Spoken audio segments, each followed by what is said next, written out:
So guys, Suzlon energy limited finally last session यानी कि last week की करेक्शन के बाद में आज छोटी सी रिकवरी देखने को मिल रही है। लेकिन ये रिकवरी तो भैया पिछले 7 से 10 सेशन से लगातार चल रही है।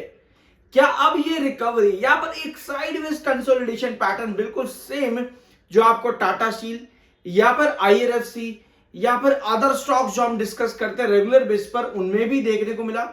अब क्या सुज़लोन एनर्जी लिमिटेड अपने इस वेजेज पैटर्न बनाने के बाद में जो साइडवेज पैटर्न चल रहा है, वेजेज पैटर्न बनाने के बाद साइडवेज पैटर्न जो चल रहा है, अब इसको ब्रेकआउट कर पाएगा या फिर अभी भी कंडीशन वही है जो पहले रही है? समझते हैं एक चीज को।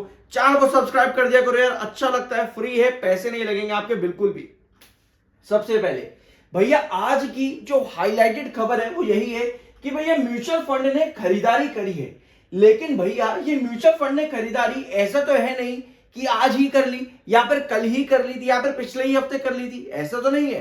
तो भैया ये डाटा हमें अब क्यों दिखाया जा रहा है? अगर म्यूचुअल फंड ने आज या पिछले हफ्ते खरीदारी नहीं करी है तो ये खरीदारी करी है अप्रैल से लेकर के जून के टाइम फ्रेम पे। मेजरली जून के टाइम फ्रेम पर ये खरीदारी करी गई है आपके म्यूचुअल फंड की तरफ से। बट कैसे, कहां, कितनी? इधर आओ।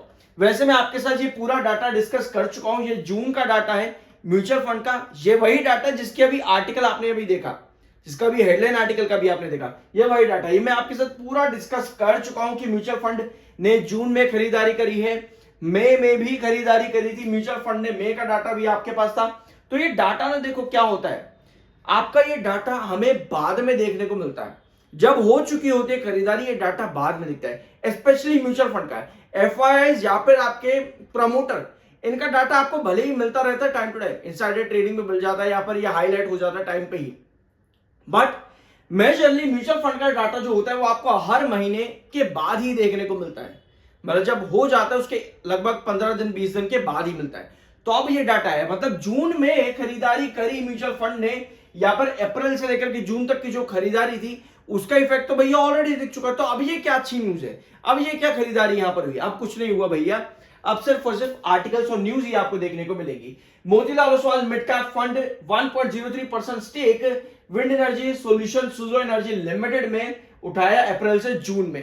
ठीक है, एड ऑन किया है बेसिकली। अगर आप इनके होल्डिंग्स देखोगे ना, इन्होंने एड ऑन किया है। इसके अलावा और क्या चीज आपके पास यहां पर आती है? In the June quarter the total share of mutual funds in Suzlon energy increase from 4.17 to 5.24%। यानी कि होल्डिंग जो है इंक्रीज हुई है लगभग कितनी? लगभग 1% या 96% के आसपास की होल्डिंग आपकी इंक्रीज हुई है। तो ये आपका डाटा म्यूचुअल फंड्स का है, इन्वेस्टर्स का भी, इंस्टीट्यूशनल इन्वेस्टर्स का भी है। इसके अलावा आपके पास ये सारा आर्टिकल जब आप रीड करोगे ना, तो बेसिकली ना देखो, इस आर्टिकल को रीड करने का कोई फायदा इतना है भी नहीं कि मैं आपको पूरा आर्टिकल रीड करवाऊं, क्योंकि जितना डाटा था वो मैं आपके साथ ऑलरेडी पिछले वीडियोस के लिए डिस्कस करवा चुका हूं यहाँ पे। ठीक है, तो ये खबर नहीं है। अब आप सोचोगे कि भैया तेजी बनी इस खबर से, नहीं, ऐसा नहीं है। क्या यहां पर मार्केट रिकवर हुआ इसकी वजह से? तो भैया इसको आप एक फैक्टर मान सकते हो। इसके अलावा दूसरा सबसे बड़ा फैक्टर जो आपका आता है वो है आपका वॉल्यूम और डिलीवरी।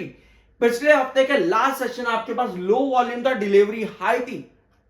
56% की डिलीवरी, 4 करोड़ का वॉल्यूम, जो कि वीकली और मंथली बेसिस पर हाई है डिलीवरी, यानी लो वॉल्यूम हाई डिलीवरी, यानी कि एंटिटीज की एंट्री पिछले हफ्ते के लास्ट सेशन में हुई, जिसका आज ऑप्टिमिज्म या रिकवरी के रूप में आपको देखने को मिल रहा है। देखो यार, सब्सक्राइब कर देना अगर अच्छा लगे, अगर ना अच्छा लगे तो यस आप स्क्रॉल करके जा सकते हो, किसी और का वीडियो देख सकते हो, कोई दिक्कत नहीं है।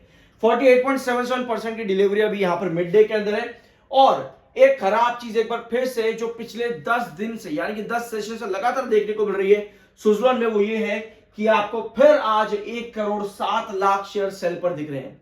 पिछले 10 सेशन से ऑलमोस्ट लगातार आपको हर दिन 1.25 करोड़ के आसपास के सेलर देखने को मिल रहा है। और आज भी ये सेलिंग जारी है भैया, और ये सेलिंग आ रही है 66 के प्राइस पर। बाय क्वांटिटी मात्र 33,41,000 की है, मात्र बहुत छोटी बाय क्वांटिटी है। बट सेलिंग पिछले 10 सेशन से ऑलमोस्ट लगातार बढ़ती ही देखने को मिली है, 1.25 करोड़ के आसपास हर दिन आई रही है। अच्छी चीज ये है कि टेक्निकल पॉइंट ऑफ व्यू पे अब हम न्यूट्रल हैं, बहुत करीब है हमारे बुलिश जोन के, कि भैया 39.7 का एमएफआई है, 48.0 का आपका आरएसआई है। ये न्यूट्रल टेक्निकल है और यहां पर स्ट्रेंथ मिल सकते हैं इन टेक्निकल्स पर। मैं आपको एक चीज और बताऊं कि क्वार्टर 1 का प्री एनालिसिस यानी क्या पॉसिबिलिटी है कंपनी के नंबर्स की, वो मैं आपके साथ ऑलरेडी डिस्कस कर चुका हूं। ये पॉसिबिलिटीज होती है, जाकर के चेकआउट उसको भी जरूर कर देना। ठीक है, अब जो आपकी कंडीशन यहां पर है, लास्ट सेशन के अंदर आपके स्टॉक ने 66 के अपने इस मिड रेजिस्टेंस जोन के नीचे क्लोजिंग दे दी थी। हमें चाहिए था कि स्टॉक इस 66 को या तो भैया हैंगिंग सपोर्ट कर दे या पर येलो क्रॉसओवर के ऊपर टिका रहे। आज के दिन स्टॉक ने क्या किया, 66 पर फिर से एक हैंगिंग सपोर्ट बनाने की कोशिश करी है और अभी कहां पे काम कर रहा है, 65.94 पे। हमें भैया चाहिए क्या यहां पर, बिल्कुल एग्जैक्ट वही जो हमने लास्ट वीडियो में डिस्कस किया था। हमें एक हैंगिंग सपोर्ट चाहिए 66 पे, ताकि ये हैंगिंग सपोर्ट बने तो हमें 68 वापस देखने को मिले। ये दोनों आपके फ्रीक्वेंट रेजिस्टेंस है, अगर आप चैनल पर रेगुलर आपको मालूम होगा ये दोनों फ्रीक्वेंट रेजिस्टेंस है। तो अगर 66 को यहां पर शेयर सस्टेन करता है तो भैया 68 का लेवल हमें वापस देखने को मिल सकता है, इसकी पॉसिबिलिटी है।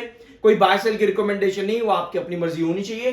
तो 66 पे हैंगिंग सपोर्ट जरूरी है, लेकिन अगर कल 66 से दूर जाता है और बिल्कुल भी आपको सेशन के अंदर 66 देखने को नहीं मिलता तो भैया हम वापस गिर सकते हैं यहां पर 62 के पास में। तो भैया हमें 66 पर हैंगिंग सपोर्ट, स्ट्रॉन्ग सपोर्ट जरूर चाहिए, कंसोलिडेशन जरूर चाहिए, ताकि हम यहां पर स्ट्रॉन्ग रिकवरी कर सके। जैसा मैंने वीडियो की शुरुआत में बताया था कि एक वेजेस पैटर्न बनाने के बाद में एक साइडवेज पैटर्न पर स्टॉक है, बिल्कुल उसी तरह से जिस तरह टाटा स्टील लिमिटेड चला। जाकर उसका वीडियो भी चेकआउट कर लेना, बहुत सारी इंफॉर्मेशन आपको वहां पर भी मिल जाएगी। अभी की कंडीशन सेल की तरफ आज भी यहां पर बनी हुई है। बाकी देखो आपका क्या ओपिनियन है, अप या डाउन, कमेंट बॉक्स में अप या फिर डाउन में आप अपना ओपिनियन शेयर कर सकते हो। आई होप कि ये वीडियो आपको पसंद आया होगा।